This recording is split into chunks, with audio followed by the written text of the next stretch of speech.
नमस्कार, स्वागत है आप सभी का वाइब्रेंट बिहार झारखंड में। मैं हूं आपके साथ मुदिता त्रिपाठी। बिहार में शराबबंदी है, ये हम सब जानते हैं।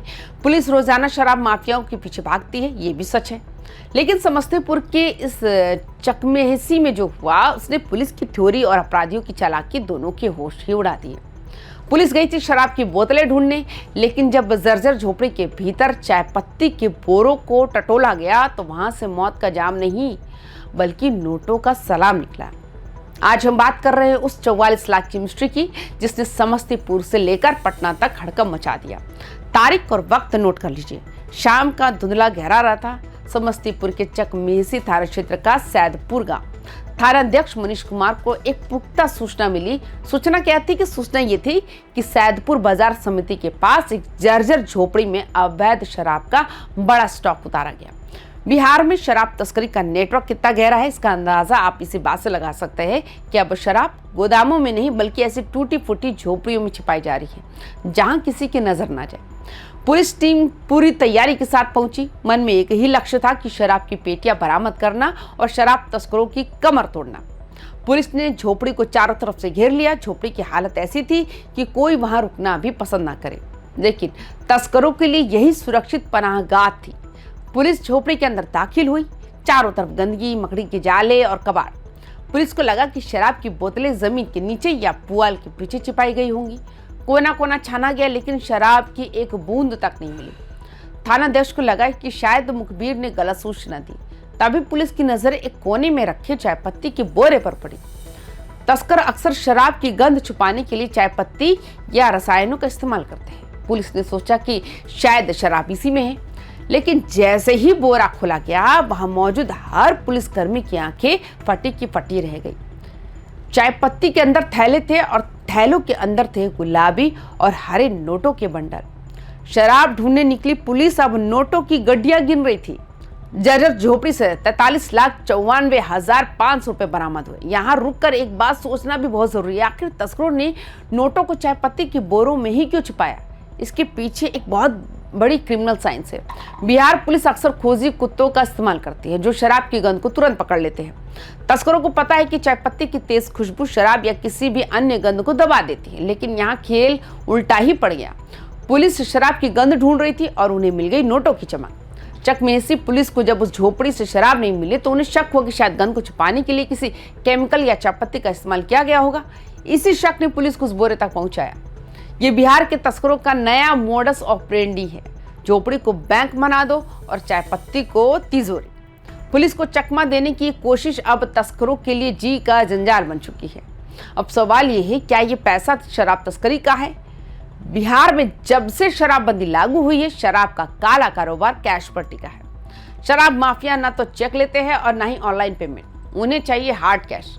इतनी बड़ी रकम एक जर्जर झोपड़ी में रखना इस बात का पुख्ता संकेत है कि पैसा किसी बड़ी डील के लिए रखा गया था।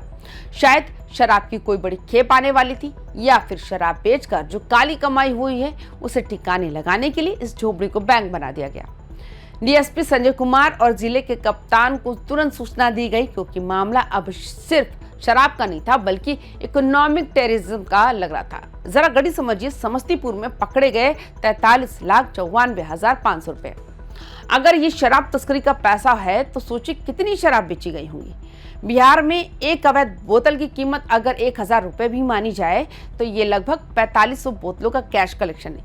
इतनी बड़ी रकम का एक झोपड़ी में मिलना साबित करता है कि समस्तीपुर का ये इलाका शराब माफियाओं का कलेक्शन सेंटर बन चुका है। शराबबंदी के इस दौर में माफिया अब डिजिटल ट्रांजैक्शन से डरते हैं, क्योंकि ईडी और आयकर विभाग की नजर उन पर पड़ती है, इसलिए वो कैश ओनली मॉडल पर काम कर रही है। ये झोपड़ी दरअसल एक ट्रांजिट पॉइंट थी। यहाँ पैसा जमा होता था और यहीं से हरियाणा, पंजाब या यूपी के बड़े तस्करों को भेजा जाना था। पुलिस ने सिर्फ नोट नहीं पकड़े बल्कि शराब माफियाओं की एक बड़ी फाइनेंशियल सप्लाई चेन को तोड़ दिया। जैसे ही छापेमारी हुई, घर का मालिक सितारे की तरह गायब हो गया। लेकिन जब उसे लगा अब फंस चुका है तो उसने अपने रिश्तेदारों के जरिए एक कहानी भेजी। कहानी क्या थी? साहब, हमने पैतृक जमीन बेची है, ये उसी के पैसे हैं। जरा सोचिए, क्या कोई पागल इंसान अपनी जमीन बेचकर 44 लाख रुपए एक टूटी फूटी जर्जर झोपड़ी में चाय पत्ती के बोरे में रखेगा? जहाँ न सुरक्षा है, न दरवाजा ठीक से बंद होता है। क्या बिहार में जमीन की रजिस्ट्री अब बैंकों के जरिए नहीं होती? पुलिस को ये थ्योरी पची ही नहीं रही। पुलिस का मानना है कि शराब तस्करी के पैसे को सफेद करने की एक नाकाम कोशिश है। हिरासत में लिए गए व्यक्ति के बदलते बयान इस शक को और भी गहरा कर रहे हैं। आरोपी का दावा है कि जमीन बेची है, लेकिन बिहार में अब जमीन की रजिस्ट्री के नियम बहुत सख्त है। 2 लाख से ऊपर का कोई भी लेन देन बिना बैंक ड्राफ्ट या चेक के मान्य ही नहीं होता। तो क्या आरोपी ने ब्लैक में जमीन बेची? अगर हाँ, तो ये अपने आप में एक अपराध है। और अगर जमीन की रजिस्ट्री हुई तो पैसा बैंक में क्यों नहीं है? पुलिस अब उस खरीदार की भी तलाश कर रही है जिसने कथित तौर पर ये पैसे दिए।